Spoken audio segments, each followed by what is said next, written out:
Puspitasari Tambolana dengan NIM belakang 001. Di sini saya akan melakukan penatalaksanaan distosia bahu. Sebelumnya saya akan menjelaskan mengenai pengertian dari distosia bahu.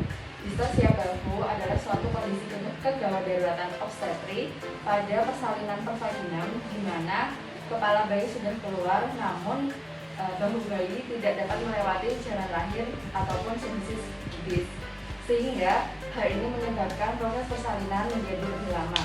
Adapun tanda gejala yang menegakkan diagnosis dari distosia bahu, yang pertama yang paling umum diketahui yaitu adanya tactile sign.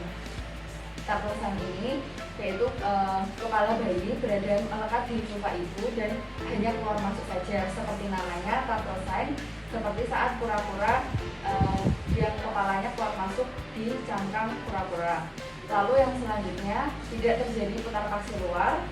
Yang ketiga yaitu kegagalan pada saat penurunan bahu walaupun ibu telah mengejar secara maksimal. Lalu yang keempat yaitu kesulitan melahirkan wajah dan dagu. Adapun 4 larangan yang tidak boleh dilakukan dalam melakukan pertolongan distosia bahu. Yang pertama 4P yaitu jangan panik. Penolong disertatin tidak boleh panik. Yang kedua yaitu jangan menarik atau down pulling, yaitu menarik kepala bayi. Ini tidak boleh dilakukan karena akan mengakibatkan trauma plexus brachialis.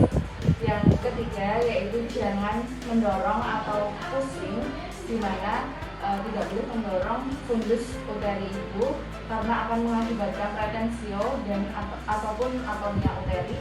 Dan yang terakhir yaitu jangan memutar kepala bayi secara tajam atau down pivoting seperti itu. Kita mempersiapkan alat yang dibutuhkan untuk penatalaksanaan distosia bahu. Sebelumnya underpad sudah dipasang. Lalu ada pun alat yang disiapkan. Yang pertama ada sarung tangan steril dan sarung tangan DTT. Lalu selanjutnya yang ada di bagian buka instrumen ada spad. Lalu ada gunting episiotomi,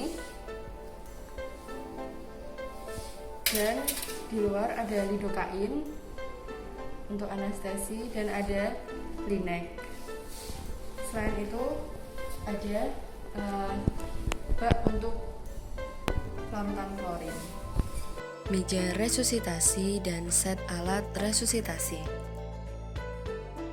Sebelum melakukan tindakan maupun setelah melakukan tindakan, kita wajib untuk mencuci tangan dengan menggunakan sabun dan air yang mengalir dengan 7 langkah dengan estimasi waktu kurang lebih 20 detik.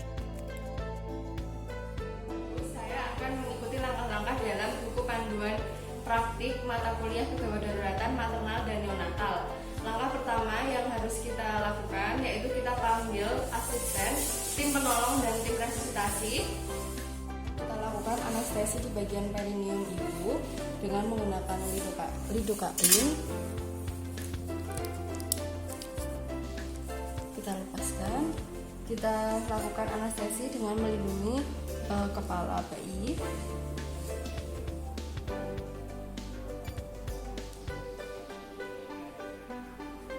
Kita aspirasi, lalu kita keluarkan dan kita tarik perlahan-lahan. Setelah itu kita cek apakah anestesi sudah bekerja sambil berbicara kepada ibu. Kita cek nanti set sudah tidak terasa ya Bu ya. Setelah itu kita lakukan episiotomi dengan menggunakan gunting epis secara lateral dengan tangan kita melindungi kepala bayi.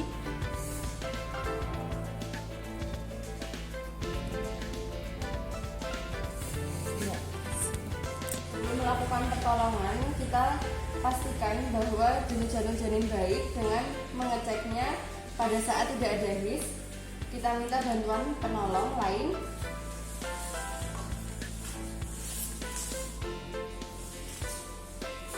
Di didapatkan bahwa hasil jenis janin baik, lalu kita lakukan langkah yang pertama, yaitu kita lakukan manuver macrobed. Dalam melakukan manuver ini, posisinya adalah seperti berikut, dengan cara posisi kaki penolong diarahkan ditekuk menempel di dada, dengan penolong lain menolong ibu untuk memposisikan, lalu tangan kita tetap di parietal seperti ini. Lalu jika tidak bisa dilahirkan, kita lakukan manuver yang kedua dengan tetap dilakukan cek DJJ terlebih dahulu. Mengecek dulu jantung janin saat tidak ada bis. Diperoleh hasilnya baik, lalu tangan kita tetap di parietal. Kita lakukan manuver Masandi dengan melakukan penekanan pada suprapubik dibantu oleh penolong lain. Jika tetap tidak bisa dilahirkan, kita lakukan manuver selanjutnya, yaitu manuver Rubin dengan terlebih dahulu sama mengecek jenis jantung janin.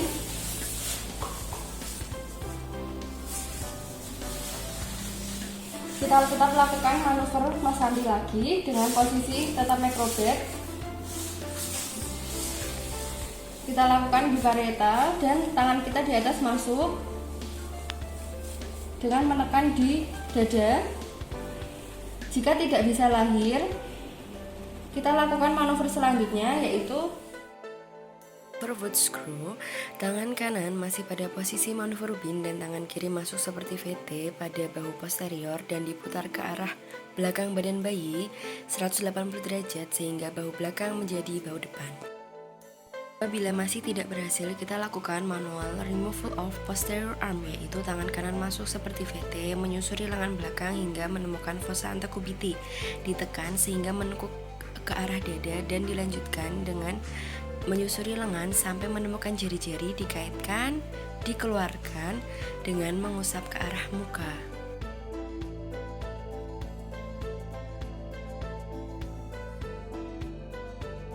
Apabila masih tidak berhasil, kita lakukan all four manuver dengan sebelumnya cek DJJ janin, lalu kita minta ibu berganti posisi menjadi merangkak dan kita lakukan tindakan kebalikan dari persalinan normal, yaitu melahirkan bahu anterior ke arah atas lalu bahu posterior ke bawah, kemudian kita lakukan sangga susur.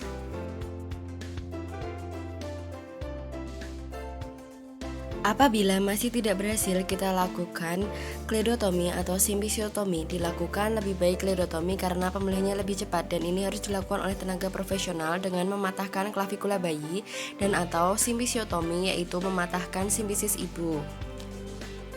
Apabila masih tidak berhasil, kita lakukan manuver Zavanelli, dilakukan di meja operasi dengan memasukkan kembali kepala bayi ke dalam pelvis dan segera lakukan SC.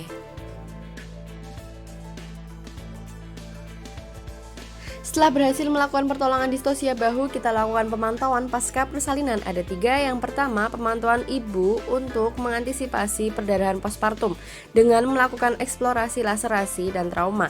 Yang kedua, pemeriksaan fisik bayi untuk melihat ada tidaknya trauma atau luka. Dan yang ketiga, menjelaskan manuver-manuver tadi yang sudah dilakukan kepada ibu dan keluarga. Mohon maaf jika banyak kesalahan dari video yang sudah saya buat.